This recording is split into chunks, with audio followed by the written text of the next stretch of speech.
Very good morning, welcome back to my channel. So every day ಥರನೇ ಗಿಡಗಳಿಗೆಲ್ಲನೂ ಮುದ್ದು ಮಾಡಿ ಸ್ವಲ್ಪ ಟೇಕ್ ಕೇರ್ ಮಾಡಿ. ಕಾರಣ ಏನು ಅಂತಂದರೆ ಈಗ ವೆದರ್ ಒಂದು ಸ್ವಲ್ಪ ಚಳಿ ಇದು ಎಲ್ಲ ಇದೆಯಲ್ಲ, ಸೊ ಹಾಗಾಗಿ ಗಿಡಗಳನ್ನ ಆಗಾಗ ಟೇಕ್ ಕೇರ್ ಮಾಡ್ತಾ ಇರಬೇಕು ಅಂತ ಅಂದ್ಕೊಂಡೆ. ಸೊ ಅದಾದಮೇಲೆ ನಾರ್ಮಲಿ ನೀಟಾಗಿ ಹೊಸಲೆಲ್ಲ ಕ್ಲೀನ್ ಮಾಡಿಕೊಂಡು ರಂಗೋಲಿ ಬಿಟ್ಟೆ. ಆ್ಯಂಡ್ ಆ್ಯಕ್ಚುಲಿ ಮೂವಿಗೆ ಹೋಗೋ ಪ್ಲಾನ್ ಇತ್ತು. ವೀಕೆಂಡೆಲ್ಲ ಹೇಗೆ ಎಂಜಾಯ್ ಮಾಡಬೇಕು ಅಂತ ಅಂದ್ಕೊಂಡಿದ್ದು. ನನಗೆ ಟಿಕೆಟ್ಸ್ ಆಲ್ರೆಡಿ ಬುಕ್ ಮಾಡಿದ್ದೆ. ಸ್ವಲ್ಪ ಬೇಗ ರೆಡಿ ಆಗಿ ಮೂವಿಗೆ ಹೋಗಬೇಕಿತ್ತು. ಯಾವ ಮೂವಿ ಅಂತ ಸ್ವಲ್ಪ ಹೊತ್ತಲ್ಲೇ ಗೊತ್ತಾಗುತ್ತೆ.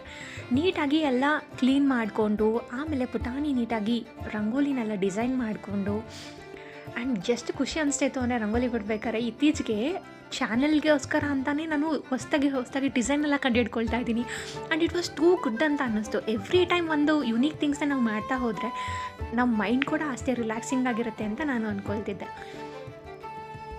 ಸೊ ನೀಟಾಗಿ ಸಿಂಪಲ್ಲಾಗಿ ಒಂದು ಬಾರ್ಡರ್ನ ಬಿಟ್ಕೊಂಡೆ. ಹೇಗಿದೆ ಅಂತ ಪ್ಲೀಸ್ ಡೂ ಕಮೆಂಟ್ ಮಾಡಿ, ನಿಮಗೆ ಗೊತ್ತಿರೋರಿಗೆ ಶೇರ್ ಮಾಡಿ and please ask them to subscribe to.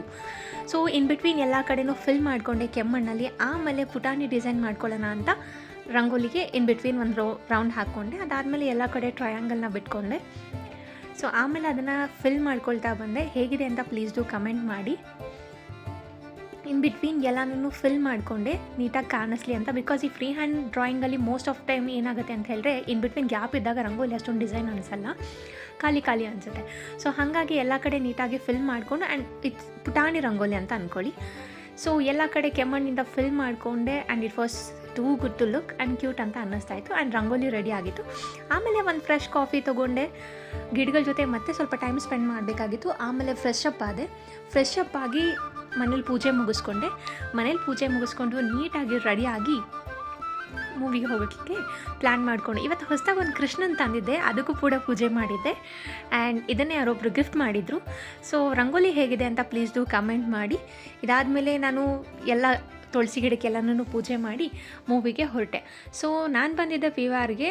So mall ಮಾತ್ರ ತುಂಬ ಚೆನ್ನಾಗಿತ್ತು. ಆ್ಯಕ್ಚುಲಿ ಟಿಕೆಟ್ ನಾನು ಯಾವತ್ತೂ ಇಷ್ಟೊಂದು ಸ್ಪೆಂಡ್ ಮಾಡಿರಲಿಲ್ಲ. ಫಾರ್ ದ ಫಸ್ಟ್ ಟೈಮ್ ಇಷ್ಟೊಂದು ಸ್ಪೆಂಡ್ ಮಾಡಿದೆ ಅಂತ ಅಂದ್ಕೊಳ್ಳಿ. ಅದಾದಮೇಲೆ ಥಿಯೇಟ್ರಿಗೆ ಬಂದೆ. ಥಿಯೇಟ್ರ್ ಸ್ವಲ್ಪ ಖಾಲಿ ಅನಿಸ್ತಾ ಇತ್ತು, ಯಾಕಂದರೆ ನಾನು ಸ್ವಲ್ಪ ಬೇಗನೆ ಹೋಗಿದ್ದೆ.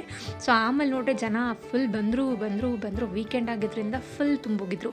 ಆ್ಯಂಡ್ ಆ್ಯಕ್ಚುಲಿ ಮೂವಿ ಯಾವುದು ಅಂತ ನಿಮ್ಗೆ ಆಲ್ರೆಡಿ ಗೊತ್ತಾಗಿರುತ್ತೆ. ಇಷ್ಟು ಜನ ಬರ್ತಿದ್ದಾರೆ ಅಂದರೆ you are absolutely right, it's Amaran.